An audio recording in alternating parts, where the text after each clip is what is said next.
Саламатсыздар ма? Менің есімім Құрманғазы Асқар Ардағұлы. Мен нөмір 104-ші жалпы білім беретін мектептің оқушысымын. Мен бүгін сіздерге туристік алау және оның түрлері жайлы түсіндіретін боламын. Туристік алау дегеніміз не? Туристік алау дегеніміз саяхат барысында тамақ дайындау, немесе суық күндері жылыну, жаңбыр жауған кезде киім кептіру мақсатында пайдаланылатын алау түрлері. Туристік алау түрлерінің жалпы 6 түрі болады. Ол 6 түрлері: біріншісі камин алауы, екіншісі жұлдыз алауы, үшіншісі құдық алауы, төртіншісі шалаш алауы, бесіншісі ноди алауы және де ең соңғы 6-шысы тайгалық алау. Шалаш алауы. Шалаш алауын дайындау үшін ағаштар шалаш түрінде көтеріңкелеп салынады.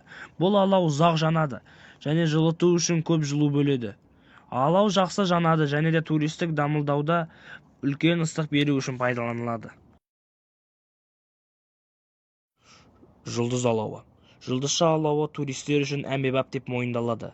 Оған ботқа пісіруге және төңірегінде кешкі әңгімемен отыруға болады. Бұл алауды дайындау үшін 5-10-ға дейінгі бөренешіктерді жұлдызша түрде ішке қарай ығыстырылады.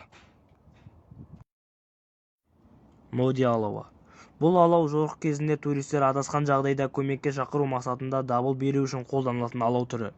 Алауды дайындау үшін жуандығы 30-40 см, ұзындығы 2-3 метрлік 2-3 шырша қабығы бірінің үстіне бірі салынып, екі жақ шетінен қазықпен бекітіледі. Тамыздықты төменгі ағаштардың арасына салады.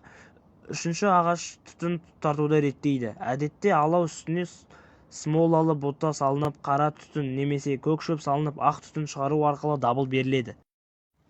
Тайгалық, таежный алауы. Бұл алау түрінің жану ұзақтығы 8 сағатқа дейін баруы мүмкін. Бодиурлық деп аталатын қалың бөренені 2-3-тен қою арқылы оларды сәл алға жылжытады. Ошақ жану ыңғайына қарай төменге орналастырылады, ал бөренелер ошаққа жақындайды. Бұндай алау тіпті жердің бетін қалың қар басқан кезде де қолданылады. Камин алауы. Түнгі уақытта жылыту үшін тамаша шешім. Камин құрылысы үшін 4 қысқа бөрене қажет. Оларды шеңбер бойынша қояды. Ішінде от жағады. Бір жағынан бір бөлігіне қабырға жасау және сыртқы бөлігіне 2 сақина салу қажет. Бұл қазықтарға бөренелер қойылады. Төменгі бөренелер жанған сайын жоғарғы жағы төмендейді. Осылай ошақты ұзақ уақыт бойы ұстап тұрады. Құдық алауы. Бұл алау түрі туризмде кеңінен қолданылатын алау түрі.